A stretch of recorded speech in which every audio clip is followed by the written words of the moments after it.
नमस्कार दोस्तों, मैं अविनाश दास रेशनल कबीर यूट्यूब चैनल में आप सबका हार्दिक स्वागत करता हूं। साथियों, यदि चैनल को सब्सक्राइब नहीं किए हैं तो सब्सक्राइब ज़रूर करें। शेयर करके अपने सभी मित्रों तक, सभी साथियों तक पहुंचाएं, सभी ग्रुपों तक पहुंचाएं, ताकि चैनल का उद्देश्य देश में उन सभी लोगों तक पहुंच सके जो सत्य की जिज्ञासा रखते हैं, तर्कशीलता पर निष्ठा रखते हैं और विज्ञान पर आस्था रखते हैं। साथियों, अभी एक विवाद देश में छिड़ा हुआ है। आप सभी तक पहुंच चुका होगा कि दिल्ली यूनिवर्सिटी में मनुस्मृति की पढ़ाई की जाए।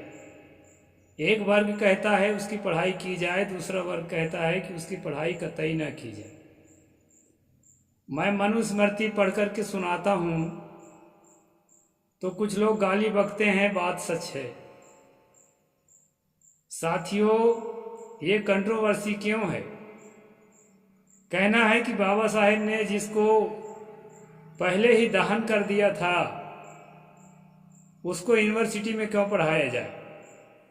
और यदि मैं कहता हूं कि इसको यूनिवर्सिटी में पढ़ाया जाए क्योंकि ये जैसा है, जैसा था, भारत का कानून जैसा था, ठीक उसी तरह जनता समझ सके कि बाबा साहेब ने क्यों जलाया था।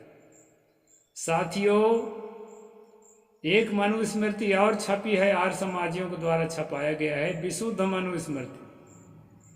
उसमें ये प्रयास किया गया है कि जो काले कानून थे मनु के, उन काले कानूनों को जितना समझ सका है लेखक, उनको हटाने की कोशिश किया है और जो ठीक ठाक लगे हैं उन्हीं कानूनों को उसमें सुरक्षित रखने की कोशिश किया है। इसलिए साथियों, यदि मनुस्मृति को सिलेबस में शामिल करते हैं स्कूल कॉलेज के, यूनिवर्सिटी के, तो जैसा है उसको वैसा ही पढ़ाया जाए। मैं जैसा है, जैसा पाया हूँ कुल्लुक भट्ट का भाष्य, ठीक वैसा ही पढ़कर इसलिए सुनाता हूँ। मेरा मनु से या मनुस्मृति से या मनुवादियों से कोई नफरत नहीं। साथियों, जस का तस पढ़ने का मेरा मतलब ये है कि जिस समय मनुस्मृति लिखी गई उस समय माहौल क्या था, लोगों की मानसिकताएं कैसी थी, उस समय विद्वानों की मानसिकता कैसी थी, आम जनता की मानसिकता कैसी थी, और साथ साथ उस समय की मानसिकता को, उनमें से कितनी बातें हैं जिनको आज तक हम ढोते चले जा रहे हैं। इन बातों को दिग्दर्शन कराने के लिए, इन बातों को एक्सपोज करने के लिए, इन बातों का खुलासा करने के लिए मैं मनुस्मृति पढ़कर सुनाता हूँ। किसी भी प्रकार से इसमें विद्वेष भावना से मैं मनुस्मृति नहीं पढ़ता। साथियों, अतीत को जानना और वर्तमान को संवारना हर देशवासी का कर्तव्य है। उन्हीं में से मैं भी एक देशवासी हूँ। जो लोग ये कहते हैं कि आप जो है नफरत की भावना रख करके मनुस्मृति सुनाते हैं, वो भूल में है। मैं कई बार बता चुका हूँ, मनुस्मृति जो है एक दोगला ग्रंथ है। दोगला ग्रंथ मैं इसलिए कहता हूँ, दोगला कोई गलत शब्द की दृष्टि से नहीं कह रहा हूँ। दोगला का मतलब दो तरह की बात करने वाला। पंजाबी में गल का मतलब बात होता है, तो दो मुखी बात करने वाला। उसी बात को कहीं पर डिबंक किया है और उसी बात को कहीं कहीं पर जो है ये डिफेंड भी करता है। किताब वही, तो अलग अलग समय में अलग अलग लेखकों के श्लोक इसमें शामिल हैं। इसलिए इसमें जो है एक ही किताब में मतभेद है। इस कारण से दोस्तों, जब जिस अंश को मैं पढ़ रहा होता हूँ उस अंश के सुनने वाले लोगों को वैसा लगता है कि मैं अपनी भावना व्यक्त कर रहा हूँ। दरअसल मैं इस किताब की भावना व्यक्त करता हूँ। उस समय की जो दशा है, उस समय की जो मानसिकता है, उस समय का जो परिवेश है, उसको मैं प्रस्तुत करता हूँ किताब के माध्यम से। किताब के किसी भी प्रकार से मैं पक्ष में या विपक्ष में नहीं हूँ। इस बात को मैं बीच बीच में बताते रहता हूँ, आज भी बता दिया। तो साथियों, अगर दिल्ली यूनिवर्सिटी में जैसा है मनुस्मृति का रूप, उसके प्रारंभिक ढांचा और उसको जैसा संपूर्ण रूप से है, उसको संपूर्ण रूप से अगर पढ़ाया जाए तो कोई बुरा नहीं है। उसके बारे में ठीक से लोग जानेंगे और बाबा साहेब ने किन बातों को लेकर जलाया था उस बात को भी ठीक से समझेंगे और उदारता पूर्वक जो है इसको पढ़ाया जा सकता है।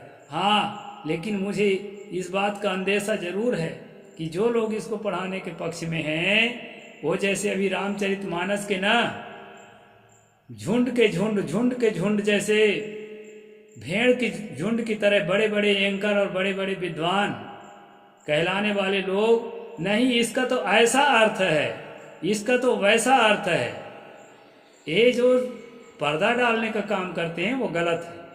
इस बात को हमें स्वीकार करना चाहिए कि देश काल के हिसाब से उस समय ऐसी मानसिकता थी जब आदि मानव नंगा घूमता था और उसके क्रमिक विकास के द्वारा आज हम जो है इतना सुसभ्य हैं, इस बात को हम स्वीकार कर चुके हैं। तो इस बात को स्वीकार करने में तकलीफ हमें क्यों हो रही है कि जिस काल में मनुस्मृति लिखी गई उस काल की सभ्यता में ऐसी बातें मान्य थी।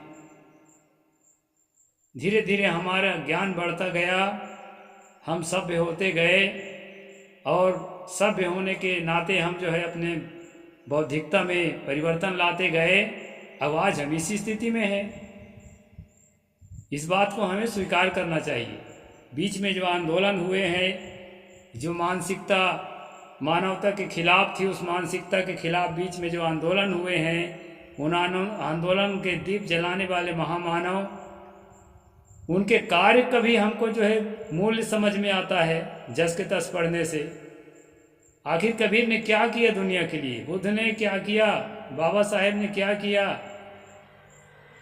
अम्बेडकर ने, फुले ने क्या किया, पेरियार ने क्या किया, उनका काम भी तो दिखना चाहिए। तो इस कारण से दोस्तों, जस का तस प्रस्तुत करने से हमें बहुत सारी बातों को परत दर परत जो है समझने का अवसर मिलता है। इसलिए मैं जस के तस पढ़ता हूँ। मेरा किसी से मोहब्बत है या किसी से नफरत है, ऐसा सोचना मूर्खता है। तो अब मैं रेगुलर करता हूँ दोस्तों।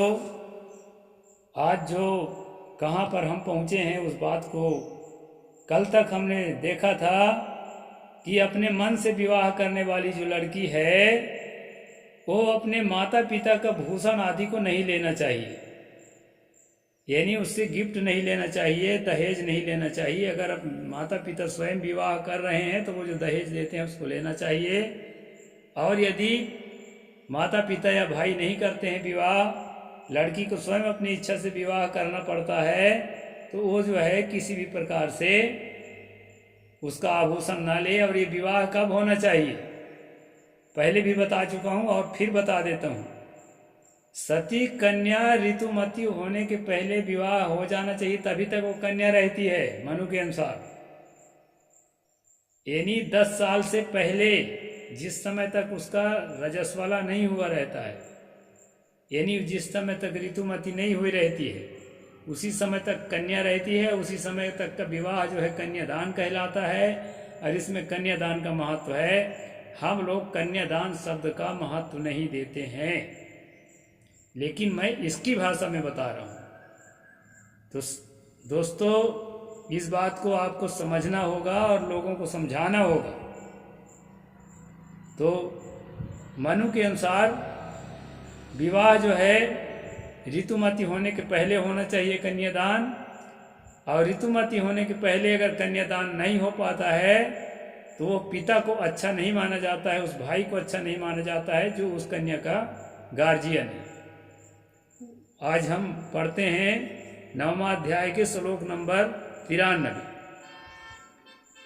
पित्रेना दद्याच्छुल्कं तु कन्या मृतुमतिं हरन् सही स्वामादिकामे दूतोनाम प्रतिरोधनात्।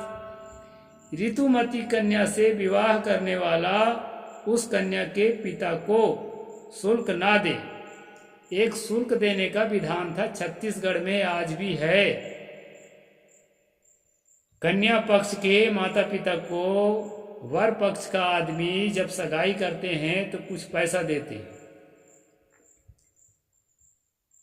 1000-2000 जो भी दें, लेकिन देते हैं। वो दहेज अलग है, वो तो कन्या वाले देते हैं, लेकिन एक शुल्क अलग है, वो जो है वर पक्ष से लिया जाता है। तो यहाँ पर जो है इसी नियम में बोल रहे हैं कि अगर ऋतुमती हो गई है कन्या तो पिता का अधिकार नहीं है कि उससे शुल्क ले, क्योंकि वो अपने कर्तव्य का पालन नहीं किया। उसका कर्तव्य था ऋतुमती होने के पहले उसको कन्यादान करना। अब वो कन्या नहीं रह गई है, इसलिए उसको जो है शुल्क ना दे, क्योंकि ऋतुओं के प्रतिशोध में अर्थात संतान उत्पत्ति के निरोध से उस कन्या के ऊपर उस कन्या के पिता का स्वामित्व तो नहीं रह जाता। मतलब अब वो जो है रजस्वला हो चुकी है तो पिता का जो है स्वामित्व तो खत्म हो गया है। रजस्व होने के पहले पहले विवाह हो जाए और पति का जो है उस पर स्वामित्व तो आ जाना चाहिए। ऐसा हिंदू धर्म का प्राचीन नियम है और प्राचीन हिंदू संविधान, हिंदू राष्ट्र राम राज्य के संविधान मनुस्मृति का ऐसा कानून है। इस बात को हमें ठीक से समझना चाहिए। अब ये जो लॉ के स्टूडेंट्स को पढ़ाना चाहते हैं, इन बातों को लाग लपेट करके इनमें पर्दा डाल के पढ़ाने का अगर लक्ष्य बनाए हैं तो वो गलत चीज़ है। जैसे को तैसा पढ़ाना चाहिए ताकि हमको इतिहास भी ठीक से समझ में आए। तो इस प्रकार से है दोस्तों। आगे एक श्लोक मैं और पढ़ता हूँ तो और ज़्यादा स्पष्ट हो जाएगा। त्रिंशद्वयोद्वैत कन्याम हृदयाम 12 वर्षिकीम त्रष्टा वर्षो अष्टवर्षा व धर्मे सीदति संवत्सरः। ये 94 श्लोक है 9वां अध्याय का। इसमें मनु ने कहा है 30 वर्ष के ऊपर का वर 12 वर्ष की उम्र की सुंदर कन्या से और 24 वर्ष उम्र का वर जो है 8 वर्ष की कन्या के साथ विवाह करे। इसमें शीघ्रता करने वाला धर्म में क्लेश पाता है। एक बार मैं रसराज महोदधि नाम के आयुर्वेद की किताब में पढ़ रहा था, उसमें बताया था कि विवाह के पहले कन्या का उम्र कम से कम 7 वर्ष होना चाहिए। यानी 7 वर्ष से उससे ये समझ में आता है कि 7 वर्ष से कम कन्याओं का विवाह भी होता था, किया जाता था, और हमारे पूर्वज भी बताते हैं कि हाँ होता था। इसको छुपाने की क्या जरूरत है? होता था भाई, होता था। समझ नहीं थी, ज्ञान नहीं था, धीरे धीरे ज्ञान विकसित हुआ है। अगर 16 साल का राम 6 साल की सीता से विवाह किया, यह बात वाल्मीकि रामायण में है तो है। उस समय वैसी समझ थी, वैसी प्रचलन थी, उसको बुरा नहीं माना जाता था। ज्ञान विकसित नहीं हुआ था तो कर दिए वो, या लिखने वाला लिख दिया। लिखने के समय में जिस समय लिखा गया उस समय ये सब चीज़ जो है रीति रस्म के अंदर थे और इनको जो है सही माना जाता था, इसलिए लिखने वाला लिखा, चाहे कहानी काल्पनिक हो और चाहे ऐतिहासिक दस्तावेज हो, उस समय उससे चलता था। इस बात को हमें स्वीकार करना चाहिए। अब जब हमारी पिछली पीढ़ी में हमने स्वयं देखा है, गांधी जी का विवाह देख लीजिए, डॉक्टर अम्बेडकर के विवाह देख लीजिए, और भी हमारे पुरखों का विवाह देख लीजिए जो उस पीढ़ी के हैं, किस किस उम्र में लड़की और लड़के का हुआ है, उसी में घटाते चले जाइए, समझ में आ जाएगा कि मनु के काल में या रामायण काल में किस तरह विवाह होता रहा होगा। तो इसमें लाग लपेट करने की जरूरत नहीं है। तुलसी ने अपने रामायण में लिखा कि जनक वाटिका में नज़र भिड़ गई थी राम जी के सीता जी के, तो इसका मतलब वो जवान थे, तो छुपाने की कोशिश किया है सच्चाई को। जब वाल्मीकि जो मूल रामायण है उसमें नहीं है वो चीज़, तो ये ऊपर से उसको छुपाने की क्या जरूरत है? भाई उस समय था, ऐसा चलता था, प्रचलन में थी तो हो गया, इसमें कोई बुराई नहीं है। इसको हमें स्वीकार करना चाहिए। बाल विवाह के कानून नहीं बना था, लोगों के पास समझ नहीं थी। क्या 16 साल में राम का विवाह करना उचित है? मान लीजिए सीता का विवाह ठीक नहीं था 6 साल में करना, 16 साल में क्या पुरुष मैच्योर हो जाता है? उस समय दोस्तों विज्ञान विकसित नहीं था। 16 साल में पुरुष का विवाह करना चाहिए, ये भी मैच्योरिटी की पहचान नहीं है। इस चीज़ का ज्ञान भी लोगों को नहीं था जिस समय वो किताब लिखी गई। घटना है कि इतिहास है वो छोड़ दीजिए, किताब लिखने के काल पर ध्यान दीजिए और लेखक के ज्ञान पर ध्यान दीजिए। लेखक को जितने ज्ञान होगा बेचारा वही लिखेगा, तो सही लिखा है अपनी जगह पर तत्कालीन परिस्थिति के हिसाब से।